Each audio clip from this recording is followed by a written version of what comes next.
Thank you very much. Ladies and gentlemen, let's take our seats. Asanteni sana. Your Excellencies, honorable members, fellow Kenyans, let me first take this opportunity to congratulate the team led by our Prime Cabinet Secretary and the two departments of Foreign Affairs and of Diaspora Affairs for what I have seen is a job very well done. Congratulations from us. And today we mark a significant milestone in the crucial process of reviewing and consolidating our foreign policy into a comprehensive document.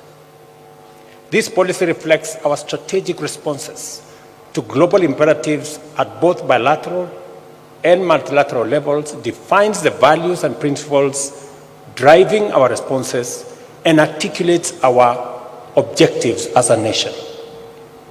This transformation is timely, coming at the expiry of the shelf life of our 2014 foreign policy document that had been developed again in a concerted effort the way this one has been.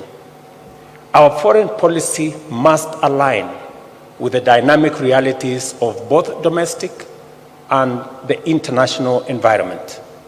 Kenya's pursuit of national economic transformation necessitates a forward-looking, robust, patriotic, and people-centered foreign policy that will attract investments and secure our country's rightful place on the global stage.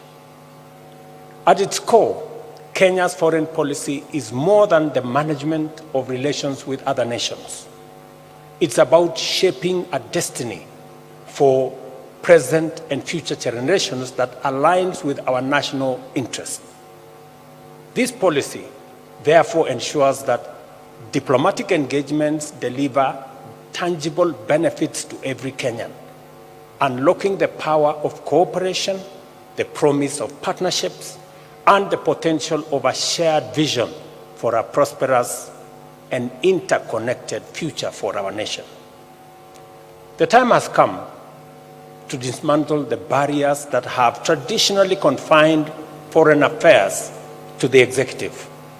Instead, we must adopt a comprehensive, inclusive, whole of government and all of society approach involving parliament, the judiciary, civil society, faith-based organizations, our young people, women, and also all other active stakeholders.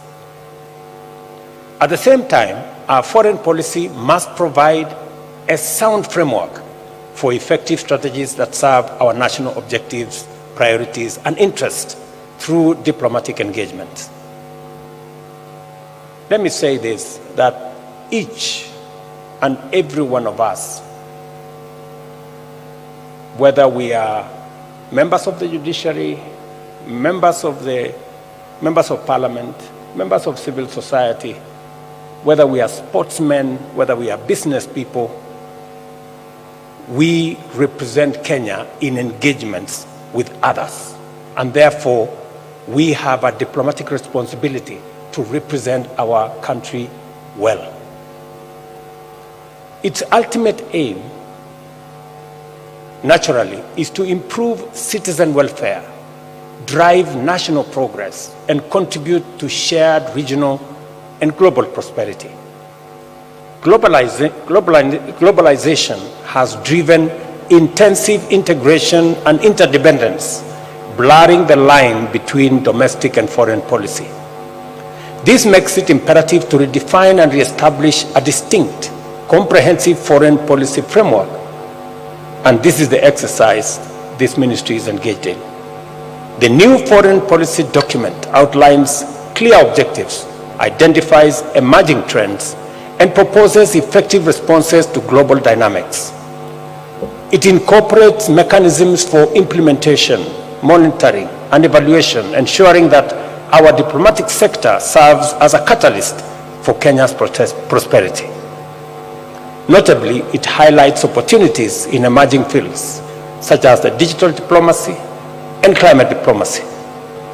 As you all know, we progressively have raised Kenya's diplomatic profile.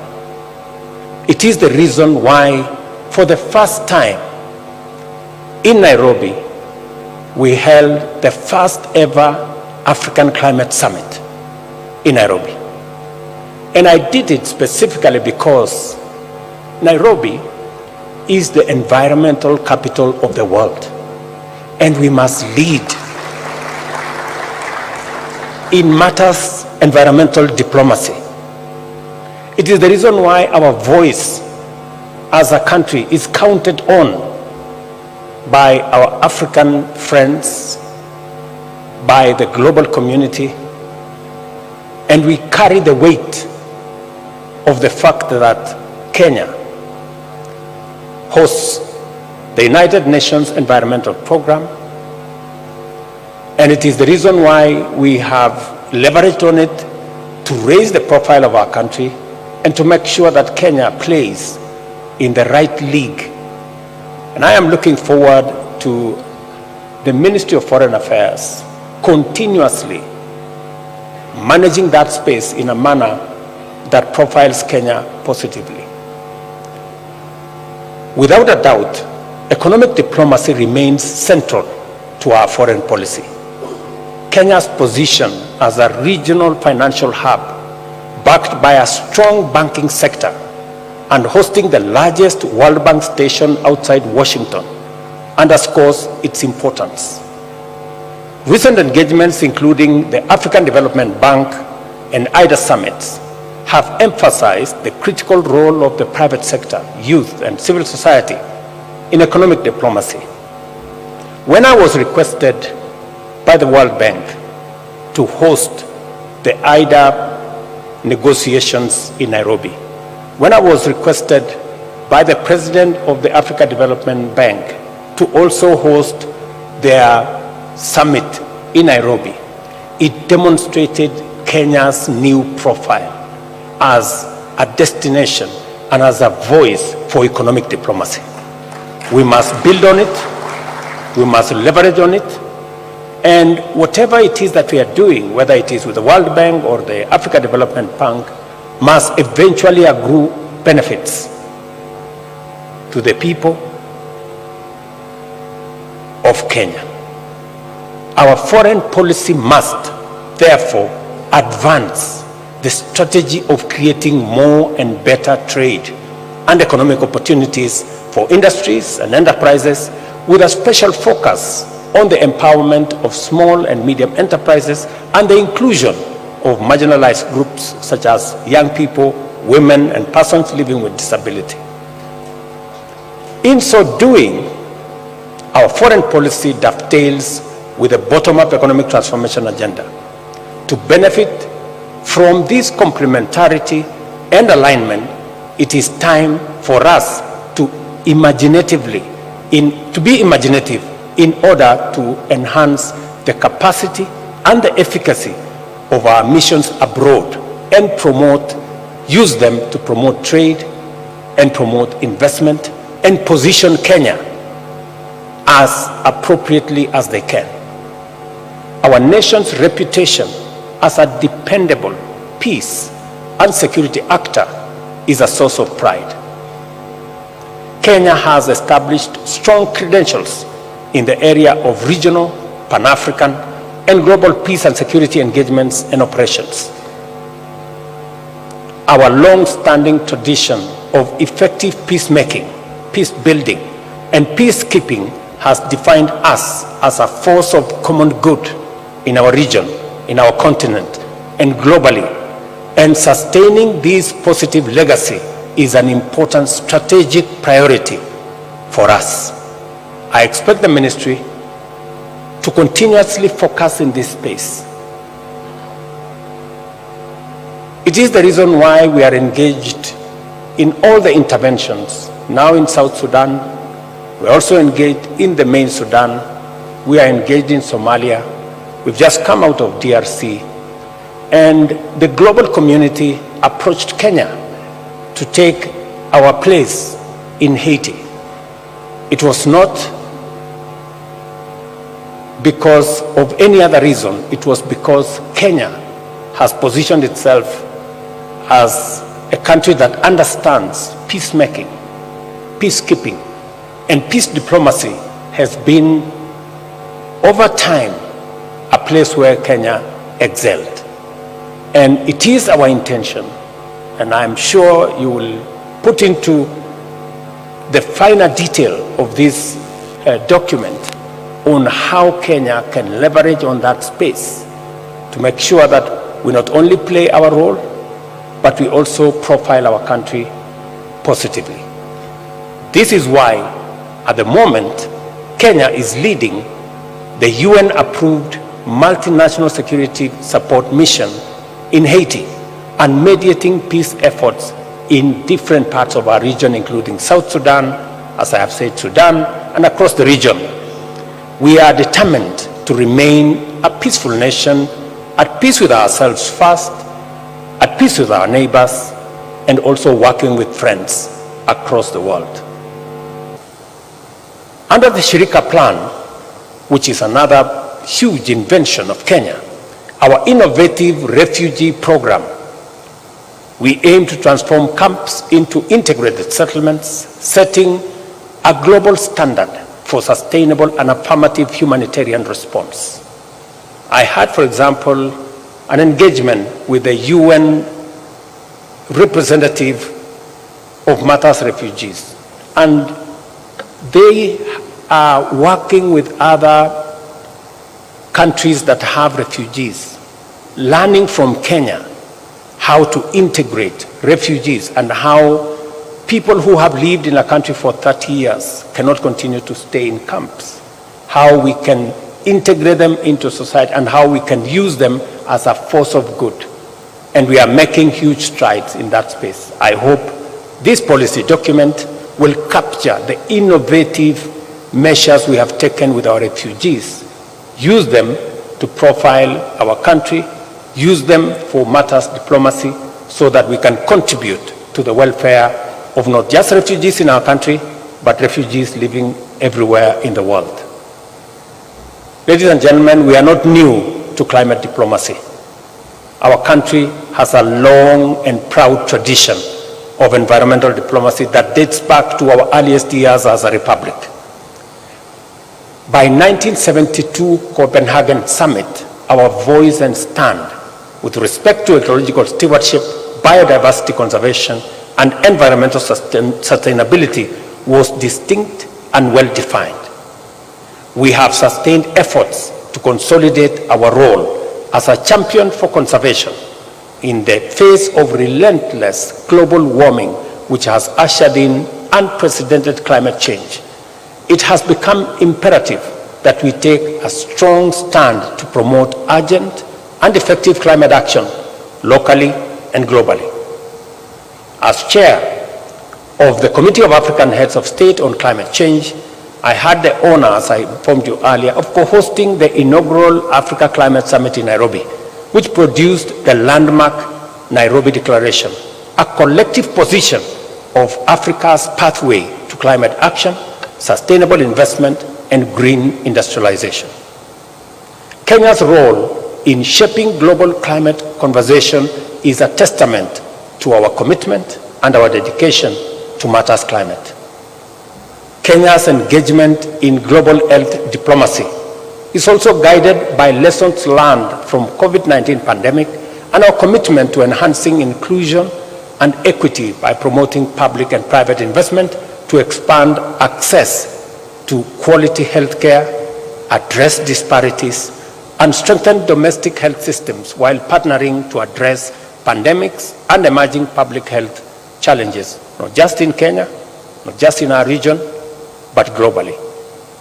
As a national policy priority, Kenya is committed to sustaining its strong contribution to deepening regional integration through various initiatives, including the accelerated implementation of the East African Treaty and protocols, as well as promoting the free movement of people, goods, and services across borders.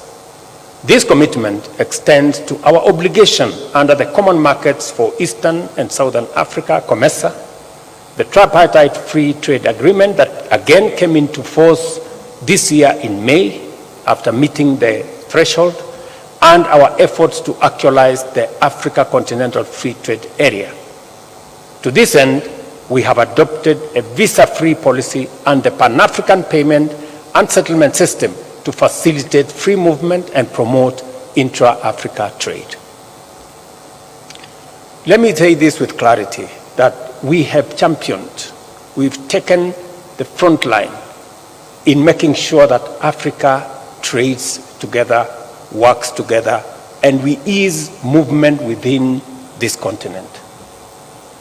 It is our voice and the recognition of Kenya's contribution in matters diplomacy around African integration that led the Africa Union in the 37th summit in Addis to ask Kenya to lead the way in reforming the Africa Union to make it a fit-for-purpose organization that can speak to the interests of Africa, the aspirations of the African people.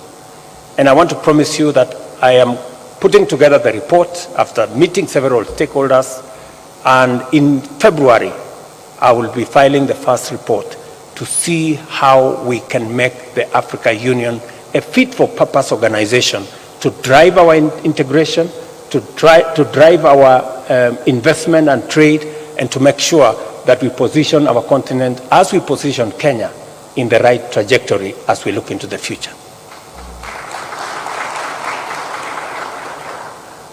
On continental leadership and governance, Kenya upholds the Africa Union's Constitutive Act, champions the Pan-African principle of developing and applying African solutions to African challenges, and vigorously promotes Africa's interests and positions in multilateral fora and on the global stage.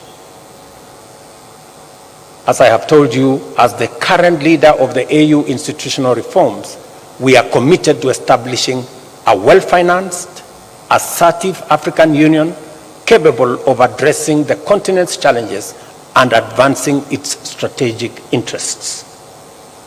Despite numerous challenges that have put multilateralism in a crisis, Kenya's commitment to multilateralism endures, and more than ever, we are now invested in strengthening it at both the regional and global level.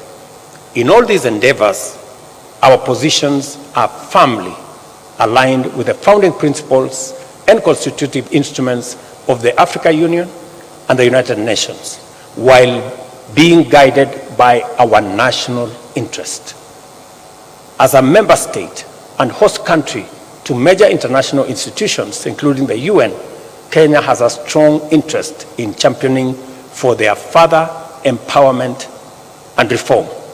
And that is why I have been in the forefront,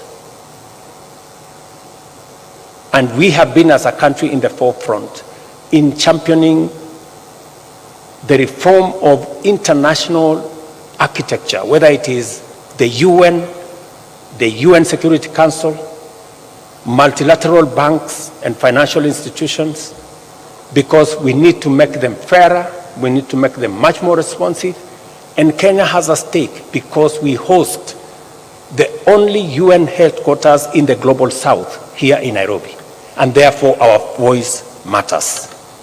We can speak authoritatively as a country on matters UN, on matters reform of the UN, on matters reform of the financial architecture of the world we live in today, because we have a first-hand experience on handling matters UN in Nairobi. And I am very proud that the UN headquarters in Nairobi is now going to be upgraded so that we can have better facilities to be able to deliver on the mandate that the UN facilities in Nairobi have been assigned. During the recent UN General Assembly Summit of the Future, Kenya reaffirmed the need to reform multilateral organizations and restructure the global financial architecture as a key to ushering our people into a just, inclusive, sustainable, and prosperous future. We firmly believe that the current financial system grossly underserves the deserving majority of the world's population and exacerbates economic crises and inequalities, with 1 in 3 developing countries at the risk of debt default. As a matter of policy, Kenya advocates for the establishment of a fairer and a more equitable financial system. And I am very proud of the strides we have made. There was a time people did not want to listen. Now we've taken the turn, and everybody now accepts that something must be done. I am happy that at the last, we are able to launch this foreign policy document, which celebrates our diplomatic achievements, analyzes current and emerging global dynamics, and also offers firm strategic guidance on the ways and means of undertaking successful initiatives. I've also seen its implementation requires collaboration across all arms of government. I commend the Office of the Prime Cabinet Secretary and the Ministry of Foreign and Diaspora Affairs for their thorough, consultative, and inclusive manner in which they have undertaken their work, and call upon all of us, all the stakeholders, both in private and public, as well as our local, regional, and international partners to collaborate with us and ensure the successful implementation of this policy. As we embrace this new foreign policy, let us remember that the future is not inherited. The future is created. Through the power of our patriotism, concerted effort, and the strategic framework provided by our foreign policy, we must aim to keep Kenya's flag flying high, to inspire pride and hope, and symbolize Africa's true renaissance. Diplomacy is a field rooted in tradition and techniques that safeguard national interest while uplifting humanity, embodying Kenya's identity as a nation committed to peace, proudly African, and dedicated to global prosperity. Guided by this policy framework, let us get to work in preparing our nation for the dynamic geopolitical landscape that is before us. This foreign policy offers an opportunity to rise and navigate the challenges of a complex world order with a lot of confidence and equally a lot of clarity. I am confident that the work that has been done by our team at Foreign Affairs and Diaspora Affairs is a good document. We look forward to taking it through the necessary processes, both in Cabinet, subsequently to Parliament, and also putting together a sessional paper that will also give fresh impetus to our foreign policy and expand its input to include that from our counties and all the other stakeholders that have been listed by the document. I wish you the very best as we focus on this space that seeks to elevate our participation, our collaboration, and also our partnership with as many a field, whether it is a multilateral field, whether it is on bilateral engagements, and now we are being told there is one called plurilateral engagements.